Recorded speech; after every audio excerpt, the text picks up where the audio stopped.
नमस्कार, प्रणाम, सत श्री अकाल, जोहार, आदाब, जय भीम, जय भारत, जय संविधान। आज मेरे साथ हैं आजसू पार्टी के केंद्रीय सदस्य, क्या नाम है सर? मंजीत कुमार मेहता, आजसू पार्टी केंद्रीय सदस्य। धन्यवाद आपका न्यूज़ चैनल को, आपके सभी दर्शकों को 9 वर्ष की हार्दिक बधाई, शुभकामनाएं, जोहार, प्रणाम। और सर, आजसू पार्टी सबसे किस मुद्दे पर ज़्यादा काम करती है सर? आजसू पार्टी हमारे झारखंड के सभी मुद्दों पे काम कर रही है। झारखंड के अस्मिता, आरक्षण, जो पढ़ाई, गरीबी, भुखमरी, शिक्षा और चिकित्सा, हरियाली, सारे विषय पे झारखंड में हमारे आजसू पार्टी का सोच है। जो हमारा झारखंड का जो आबादी है, जो हम पहले बिहार में थे, उसको लड़ाई लड़के आजसू पार्टी ने हम झारखंड को अलग राज्य का दर्जा दिलाया। इसमें आजसू पार्टी का जो योगदान था, जो बलिदान था, वो इस राज्य हित के लिए था। और उस जो हमारे जो आगे जो थे, पीढ़ी थे, जो जिन्होंने हमारे झारखंड अलग करने में जो लड़ाइयाँ लड़ी, जो कुर्बानियाँ दी, वो उनके हिसाब से आज झारखंड नहीं डेवलप कर पा रहा है। झारखंड में आज भी गरीबी, अशिक्षा, चिकित्सा के अभाव है, बहुत सारे दिक्कत है। अभी हम लोग ज्वलंत मुद्दा आप लेके चलिए। झारखंड एक युवा राज्य है। 25 साल के हो, युवा को क्या चाहिए? युवा को चाहिए पहले शिक्षा। अगर किसी भी राज्य का या देश का अगर भविष्य निर्माण कर सकते हैं तो हम उसका पहला पीढ़ी होना चाहिए शिक्षा। तो ये राज्य सरकार का 2 साल से जो युवाओं का स्कॉलरशिप मिलता था उच्च शिक्षा प्राप्त करने के लिए, जो हमारे निर्धन छात्र स्कॉलरशिप के भरोसे आगे अपना शिक्षा ग्रहण करना चाह रहे थे, पढ़ के कुछ अपना राज्य में बढ़िया पद पे जाए, नौकरी पेशा करे, अच्छा अपना बिजनेस फैलाए, तो ये स्कॉलरशिप ना दे करके हमारे झारखंडी युवाओं को कहीं ना कहीं वो बर्बाद करने पे तुले हैं। झारखंड को युवाओं को अनपढ़ रखना चाहते हैं कि वो पढ़ाई को ये हमसे सवाल ना करे। कहीं ना कहीं ये झारखंड के साथ पूरी तरह से दुर्व्यवहार है। झारखंडी जनताओं के साथ बहुत दुर्व्यवहार है। उनका एक सोच था, जो पहले वो चुनाव से पहले हमारे झारखंडी युवा मुर्गी चराए, बकरी पालन करे, सुअर चराए, गाय चराए, ऐसे ऐसा उनका बयान आता था कि ऐसा करेगा। लेकिन हमारे झारखंडी युवा ऐसा नहीं चाहते। हम भारत के 33% खनिज संपदा को देते हैं अकेला झारखंड।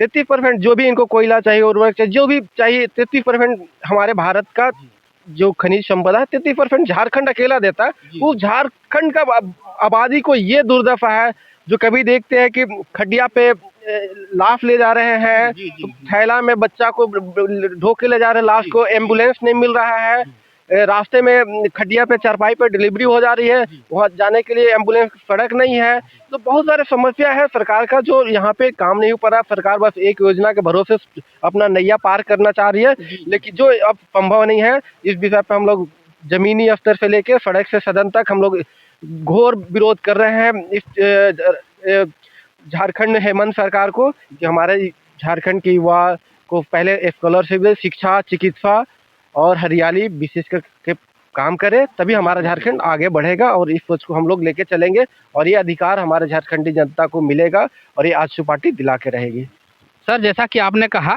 कि झारखंड को बिहार से अलग कराने में आजसू पार्टी का बहुत बड़ा योगदान रहा है, तो जब बिहार से झारखंड अलग हो गया, उस अलग होने के बाद झारखंड की स्थिति क्या है सर? झारखंड बिहार से ऊपर है या बिहार से निम्न लेवल में है? क्या है हमारी स्थिति? बिल्कुल, जिस तरह से ये राज्य काम कर रही है, बिल्कुल, और जमीन मतलब और झारखंड को निर्धर बनाने पे पड़ी है। यहाँ के संसाधन को बेच के वो लूट खसोट में पड़े हैं। बालू का लीलामी सारे दूसरे राज्यों में भिजवा रहे हैं चोरी छुपे, और यहाँ बालू के लिए लोग मर रहे हैं। एक जो पहले 500 में बालू मिलता था, आज 5000 रुपये मिल रहा है। ये बहुत सारे दुर्भाग्य है इस राज्य का, जो ये सरकार का गलत नीतियों के कारण हो रहा है। इसका लेकर के हम लोग पूरी तरह से राज्य के खिलाफ है, राज्य सरकार के खिलाफ है। इसको हम लोग जनता के बीच में लेके जा रहे हैं, संदेश दे रहे हैं जनता के बीच में कि हमारे सरकार क्या कर रहे, क्या नीति है, निर्धारण करिए। उसको जनता भी धीरे धीरे समझ रही है, और आने वाले समय में ये पूरा जन आक्रोश फैलेगा, पूरे प्रदेश में, पूरे राज्य में फैलेगा। अभी युवा जिस तरह से एक गुलबंद हो रहे हैं, देख रहे हैं हर जिला में छात्र हित के लेकर के जो लड़ाइयाँ चल रही है, और शिक्षा के लिए सबसे जरूरी चीज़ था स्कॉलरशिप, जिसको बंद कर दिया। तो इस सब लेकर के झारखंड के सरकार के खिलाफ लोगों में आक्रोश बढ़ा है। इस आक्रोश को हम लोग जन आंदोलन में बदल करके सड़क से लेकर सदन तक हम लोग लड़ाई लड़ने वाले हैं, और इस सरकार को उखाड़ के फेंकेंगे। और अभी तक हम लोग 1 साल का टाइम दिए थे उनको कि अभी उनका 1 साल पूरा हो गया, उन्होंने क्या किया, क्या करना था, उन सारे चीज को हम लोग देख लिए। जब 1 साल में इनसे कुछ नहीं हो रहा है, बस जुमलेबाजी कर रहे हैं, झूठ सच का सहारा लेकर राज चला रहे हैं। अब ये हमारा 2026 आंदोलन वर्ष रहेगा।